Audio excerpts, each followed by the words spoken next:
નમસ્કાર, હું છું ભૂમિ જાની. આપ જોઈ રહ્યા છો સત્યાર્થ મંથન. ગુજરાતના ખેડૂતોને સરકારે મગફળીમાં માત્ર કહેવા પૂરતો ટેકો આપી લાખો ખેડૂતો સાથે અન્યાય કર્યો હોવાની વાત ચારે કોર ચર્ચાઈ રહી છે.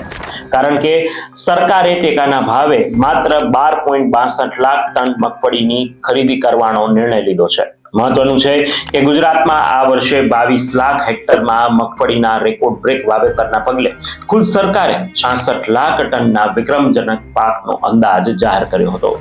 ત્યારે કેન્દ્રીય કૃષિ મંત્રી શિવરાજસિંહ ચૌહાણ સાથે ગુજરાતના કૃષિ મંત્રીએ યોજેલી બેઠકમાં ગુજરાતના ખેડૂતો પાસેથી ટેકાના ભાવે માત્ર 12.62 લાખ ટન મગફળી ખરીદવા મંજૂરી આપી છે.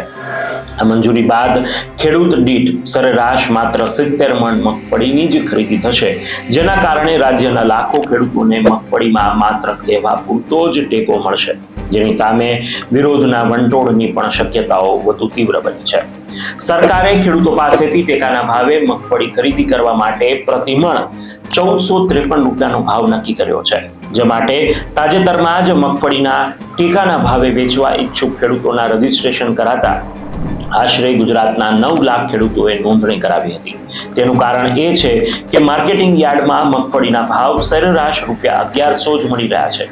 રાજકોટ યાર્ડની નવી સિઝનની મગફળીના ભાવ 790 થી મહત્તમ 1280 રૂપિયાએ જ મળી રહ્યા છે. આમ પ્રતિમણ ₹1453 ના ભાવની સાપેક્ષમાં માર્કેટ યાર્ડમાં ખેડૂતોને 300 રૂપિયા જેટલા ભાવ નીચા મળી રહ્યા છે. આ સંજોગોમાં સરકાર કુલ ઉત્પાદનમાં પૂરા 25%નું ધોરણ પણ નહીં જાળવીને માત્ર 19% મગફળી જ ખરીદવાનો ઈરાદો જાહેર કર્યો છે, જેના પગલે લાખો ખેડૂતોએ બજાર ભાવ પર મદાર રાખવો પડશે. અને તેમાં પણ નાના ખેડૂતો કે જેઓ મગફળી સંગ્રહ કરી શકતા નથી, તેમની હાલત વધુ કફોડી બનવાના એંધાણ પણ છે. આમ સરકારનો ઈરાદો ક્યાંક ખેડૂતો માટે ખરાબ સાબિત થશે, તેમની હાલત વધુ કફોડી બનશે તેવું ચોક્કસથી લાગી રહ્યું છે. એક તરફ સરકાર ખેડૂતો માટે સહાયની વાત કરે છે, એક તરફ સરકાર ખેડૂતોની સરકાર અને ખેડૂતો માટે સંવેદનશીલ સરકાર હોવાની વાતો કરે છે, ત્યારે તેની સામે ગુજરાતના ખેડૂતોએ કે જેને આ વર્ષે 22 લાખ હેક્ટરમાં મગફળી વાવી હતી અને તેમને આશા હતી કે સરકાર તેમની પાસેથી વધુ મગફળીની ટેકાના ભાવે ખરીદી કરશે, પરંતુ એ આશા ક્યાંક અત્યારે નિરાશામાં પરિવર્તિત થઈ છે. ખેર, જ્યારે પણ આ મુદ્દા ઉઠશે ત્યારે સત્યાર્થ મંથન હંમેશ માટે સત્ય અને તથ્ય સાથે આ જ પ્રકારના મુદ્દા આપના સમક્ષ મૂકતું આવશે અને ખેડૂતોના મુદ્દે અવાજ ઉઠાવતો આવશે.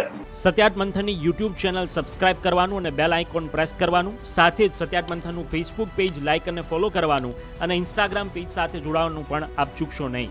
અત્યારે બસ આટલું જ. મને આપશો રજા. આપ જોડાયેલા રહો સત્યાર્થ મંથન સાથે. નમસ્કાર.